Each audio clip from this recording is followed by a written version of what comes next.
You'd be far better off on your own, wouldn't you? Oh, not again. Joanna! You want to get on, I know. Maurice is waiting. Let him wait. He's got you on a line. All he has to do is start reeling you in. Will you shut the hell up about Maurice? If it weren't for Maurice, you know what would be? Happy. Broke. Broke and happy. You want to go back to living in a cellar? You hated it. I loved it. You hated it. I hated it. ご機嫌いかがですか？渡辺ダンです。Albert Finney is dead. Albert Finney is an actor whose career spanned multiple decades and also spanned multiple changes in the entertainment industry. Yet he always remained someone who was very, very interesting to look at. In all of the articles that are about him that are trying to assess his career and what its import was, I've noticed that a lot of the writers, including the New York Times, don't really seem to understand where he really fit in, where the kitchen sink school started and why it happened, and how Finney was able to adapt his own unique style of personality and acting into a traditional Hollywood-type career. Let's start with going over a little bit about what the kitchen sink school was. It was actually a reaction to Italian Neo Realism. By the time the kitchen sink school started, Italian Neo Realism had shifted its focus and had become far more fabulous. You're looking at 8.5 and La Dolce Vita as opposed to La Strada or Umberto De. So there was a need in cinema to address that feeling of alienation, of disorientation, of having culture having survived a world war and then realizing that things still sucked at home. And what ended up happening was Britain picked up the mantle. Now, part of the reason Britain picked up the mantle is that some of its oldest and most well-celebrated talents, such as Michael Powell, had found themselves making hugely embarrassing forays into the new cinema of the early 60s. Look at what happened with Powell when he made Peeping Tom. His career was reevaluated instantly, and he was more or less kicked out of the pantheon. Of course, within 10 years, he would be allowed to re-enter, and Peeping Tom would be regarded as a masterpiece. But for the short term, if even someone as august as he was going to be thrown out, something had to be done. And because Britain did not have the amount of financial resource that the United States had, they needed to follow other European countries. So we see the birth of the kitchen sink. And if you look at This Sporting Life, if you look at Saturday Night and Sunday Morning, if you look at The Loneliness of a Long Distance Runner, one of the things you'll notice about them is that they are very much like 40s Italian pictures where there's a lot of handheld camera. There's a lot of vibrancy in the way the stories are told. There's a lot of an attempt not to make people look nice, not an attempt to make people into movie stars, not an attempt to tell stories that leave you with uplift. Instead, they were stories that could end with desolation. They could end with someone having seemingly achieved everything they ever wanted, only to realize that they ended up with nothing. And so Albert Finney emerged in that cultural context. He emerged as someone who was angry, who could showcase the disaffection of the working class.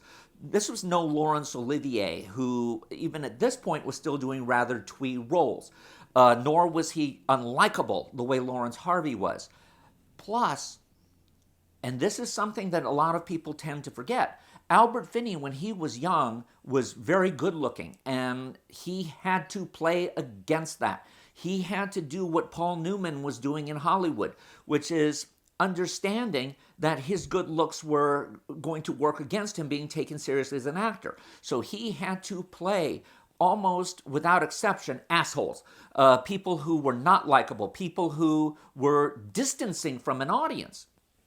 Now, the success of his kitchen sink movies, of course, was going to get Hollywood to call. So we're going to look at two of his films today that exemplify how much of an actor he was, how he was able to accept the challenge of being a star, yet still stretch himself aesthetically. The first of the two movies is Two for the Road. And Two for the Road doesn't look as good today as I would like it to, because it used to be considered such an important classic in terms of relationship movies, in terms of how Hollywood was incorporating a lot of the movements from Europe, how a director like Stanley Donen could go from directing musicals to having that same fluidity with form and content that you would assume would not be possible in a straight drama. What Two for the Road is it's a story about a couple and 12 years of their relationship, when they go from being bon vivants, traveling Europe, no money, and kind of getting to see the world, getting to meet under very traditional Hollywood meet-cute circumstances, but being challenged every step of the way, not initially being attracted to one another. And again, Finney did not change his way of performing. He was still a jerk in this. And he was contrasted with Audrey Hepburn, who, for all of her very great beauty and great talent and great fashion sense, we must remember that she's someone who almost starved during World War II. So there was always that hunger inside of her, in the same way that Finney had. So here you had a very glamorous Hollywood-type story, but it also pummeled the depths of what Hollywood could do with drama. This was a marriage that was falling apart. This was a marriage where them realizing they could overcome their differences was not the ending. It was more the beginning. And in order to make it more palatable, now a lot of people say no, it was done this way because they were trying to be arty. No. I think it was trying to make them more palatable, because had they done the story linearly, it would have been frustrating, because you would have seen Albert Finney's character as being an unredeemed jerk for most of the way, and you'd wonder why Audrey Hepburn stayed with him. What they did was they told the story out of order. And by telling the story out of order, they allowed you to see common themes that recur in people's lives. And I've got to tell you, when I first saw it, I was a teenager, so I had no ability to comprehend exactly what it was trying to say on a more profound level. And so, of course, I was liking the bratty little girl the most. I thought you didn't like Joanna, Daddy. Oh, Ruthie. Of course I like Joanna. Well, then why did Mommy say she was a suburban English nobody? But what has come about since then, as I look at it and I say, wow, these people at the end of it are much younger than I am now, and yet they have come to a maturity. They have come to accept that each of them in their own way is a jerk, and it's okay. Not only is it okay, but we can role model on it. Take, for example, this scene where Finney is really, really upset because Hepburn has had an affair on him. And so his ego is hurt and all that, and it looks like he's going to forgive her. But then he says a real asshole line.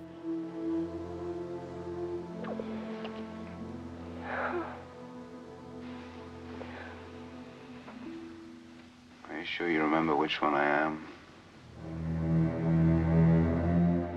So we see that there's still going to be that anger there. And the movie ends in a very interesting way.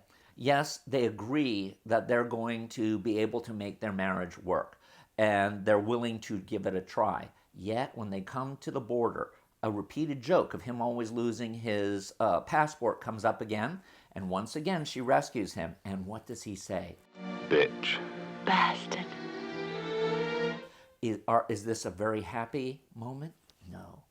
They spar at each other in the best Neil Simon fashion.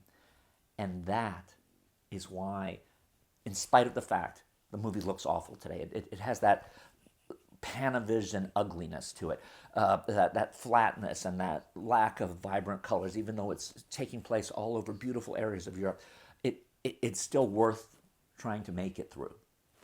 The second film we're going to look at is Murder on the Orient Express. Now, Murder on the Orient Express, we forget how important it was in 1974. The 1970s was an era when there was so much retro cinema going on.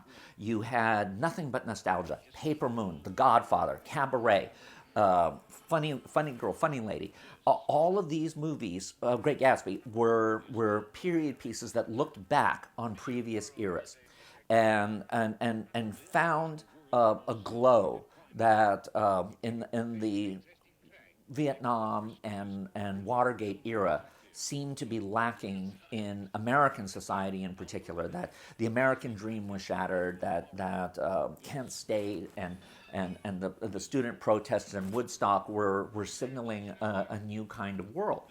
And yet, here you had a movie that was nostalgic, that was conservative, that was looking backwards at that most hoary of genres, the armchair detective, and by that most establishment of writers, Agatha Christie. And remember, what is great about Christie? What's great about Christie is her stories are fascinating. Her insight into just how depraved people could be despite looking like the gentry were phenomenal innovations.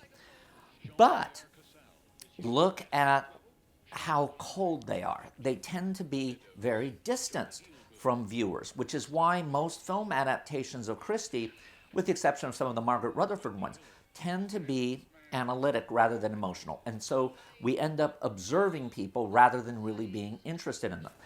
What Sidney Lumet as a director did is he approached that directly. He knew that he was going to have a difficulty with the actors not necessarily being all that interesting. So he cast it with nothing but the highest powered, highest wattage stars imaginable. I mean, look at the cast of Murder on the Orient Express. It was a compendium of old Hollywood and new Hollywood all put together in one movie, with each of the people living up to everything about their reputations that you could imagine. And let's look at the older performers. Here you had Lauren Bacall, great Hollywood star, playing someone who's a great Hollywood type star. You have Anthony Perkins, kind of sort of riffing off his Norman Bates performance in Psycho. We've got a getting rather elderly Sean Connery, who nonetheless is still able to bring it all off and to make us love him. We've got John Gielgud, who was clearly a massive star of the British stage. He's being matched minute by minute by Richard Widmark playing the evil murder victim who we have no sympathy for, and yet Richard Widmark is able to command the screen every bit as strongly as he was able to do in the 1940s with Kiss of Death when he pushes an old woman down the stairway. So we have Ingrid Bergman, who although her performance is and her Academy Award for it was kind of a gimme for just having a long career, it's still very moving, and we appreciate what she's trying to do. And Wendy Hiller, from the very earliest days of British cinema, Pygmalion, the original Eliza Doolittle, and they're complemented by some of the most powerful young actors. Vanessa Redgrave, who was clearly a sensation and who was breaking all sorts of boundaries, including ones of propriety. Michael York, who was coming off of Cabaret, and Jacqueline Bisset, who was one of the great beauties and had that marvelous voice of hers that really kind of put her where she was, and Rachel Roberts, who came also like Finney from the kitchen sink schools, and you had all of these people performing at their very best, and then we have Albert Finney. Why? Because here's Finney, the realistic type actor, the actor who's willing to play a jerk against Audrey Hepburn of all people. And here he is playing a cartoonish character. Because Hercule Poirot, when we come right down to it, is not realistic in any way. He's very fanciful, and that's okay. We like him for that. We love him for that.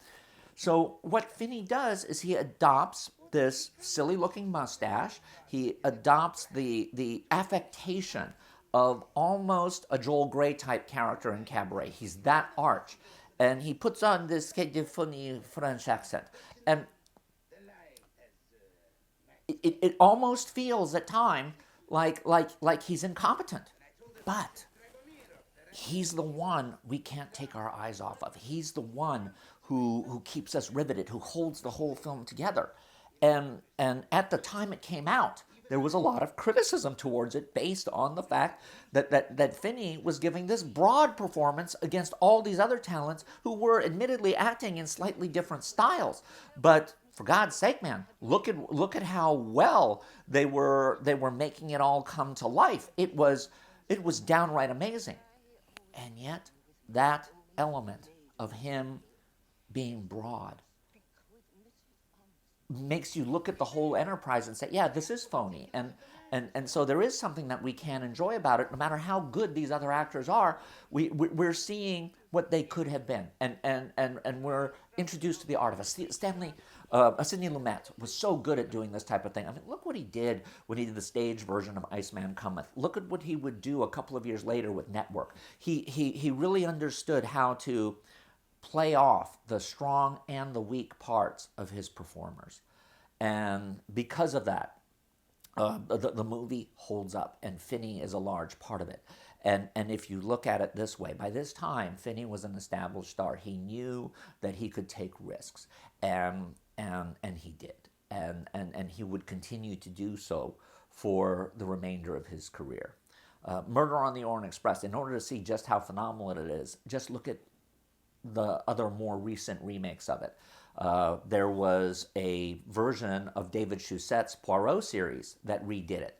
And while Chousette is clearly the best Poirot there was, that Murder on the Orient Express is probably one of the worst in that series. It brings out a moral ambiguity that shouldn't be there in that material. It's Christie. It's superficial, and it makes us uncomfortable with it. There's a more recent version of it with Kenneth Branagh, and again an all-star cast.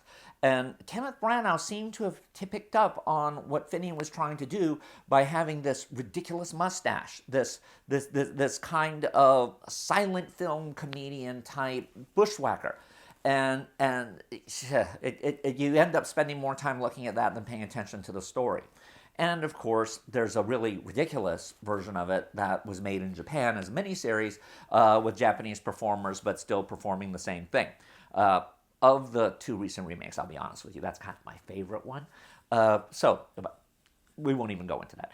Anyway, Albert Finney, as an actor, is someone who, as we see, started as a rough outsider, was willing to play against his looks, was willing to take on the mantle of being a star. And even though it sounds like a cliche, the likes of him are just not there now.